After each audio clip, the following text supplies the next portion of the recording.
Lawrence Choy was sentenced this morning. CBS 2's Nick Caloway was at the courthouse in Lower Manhattan as the criminal doctor learned his fate.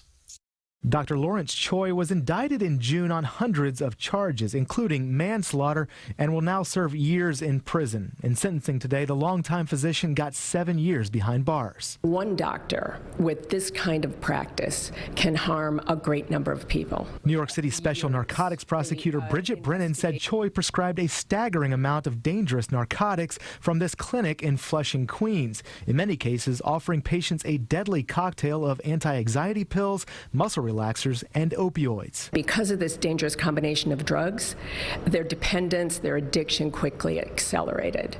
So that was the real tragedy of this case. 3 of Choy's patients overdosed and died after he prescribed high-dose prescriptions of opioids. He admitted to overprescribing and failing to follow up with patients. His attorney said Choy never intended to harm anyone, but admits Choy's actions led to those deaths. It's tragic, it's horrible, and he's accepted responsibility for it and feels horribly remorseful about his actions and the violation of his oath. Harry Reese's 30-year-old son Michael was among those who fatally overdosed. He doesn't think 7 years in prison is enough justice. But basically, the amount of term for each life that was taken really only boils down to 2 years, and that's just not enough for me.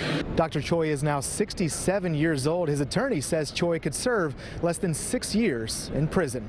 In Lower Manhattan, Nick Caloway, CBS 2 News. And Choy will also face 2 years of supervised probation after he gets out.